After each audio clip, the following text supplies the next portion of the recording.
Dans le livre de Saint Bernard, vous trouverez d'ailleurs, dans le volume numéro 3, je l'ai cité, au numéro 97, parce que on retrouve ça dans le bréviaire. Saint Bernard nous parle de la venue intermédiaire de Jésus, qui a été peu enseigné, qui est peu connu, mais qui est une réalité. Il y a la première venue, où Jésus est venu, tel que nous le connaissons. Il y a son grand retour dans la gloire, qu'on a parlé tout à l'heure. Mais entre les deux, il y a sa venue intermédiaire, qui est la venue dans les cœurs. Et Saint Bernard nous dit, nous savons qu'il y a une triple venue du Seigneur.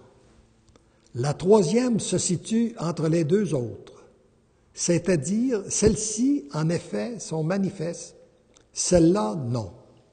Dans sa première venue, il a paru sur la terre et il a vécu avec les hommes. Lorsque, comme lui-même en témoigne, ils l'ont vu, ils l'ont pris en haine. Mais lors de sa dernière venue, toute chair verra le salut de notre Dieu et ils regarderont vers celui qu'ils ont transpercé.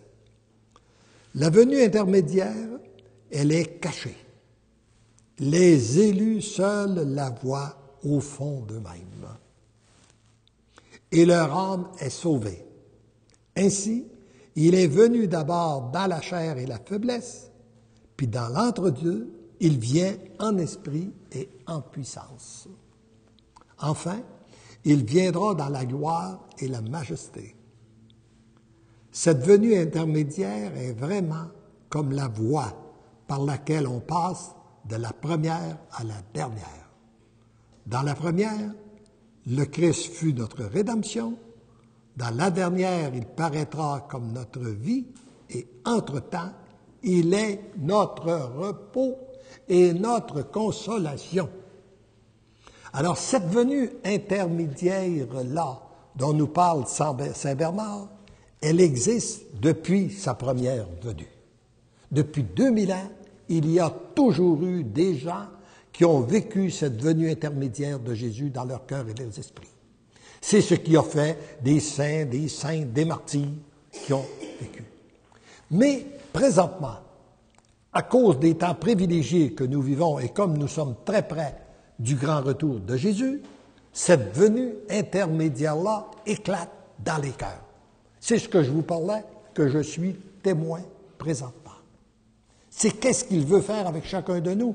Puis c'est pour ça qu'il nous choisit, pour que nous puissions bénéficier de sa venue intermédiaire dans nos cœurs. Et tout ce que nous avons à faire, c'est de l'accueillir.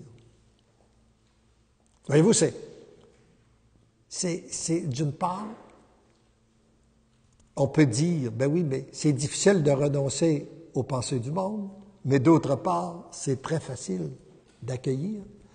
Et lorsqu'on lui donne notre oui, qu'on s'associe à sa volonté, on reçoit toutes les grâces dont on a de besoin.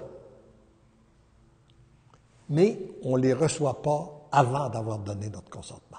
Il m'apparaît, en tout cas, peut-être qu'il y en a qui les reçoivent, mais de façon générale, il peut y avoir des exceptions. Il y a toujours des exceptions dans le plan de Dieu.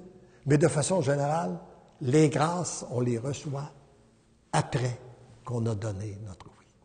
C'est après qu'on a plongé réellement dans la foi qu'on découvre, qu'on peut découvrir réellement la présence de Dieu en nous. La présence de Jésus. On peut découvrir sa paix, sa joie, son amour, la confiance. Et il nous donne ensemble tous les vertus là qui nous ont été, tous les dons de l'Esprit Saint qui nous ont été enseignés. Mais pour ça, il faut faire le plongeon dans la foi.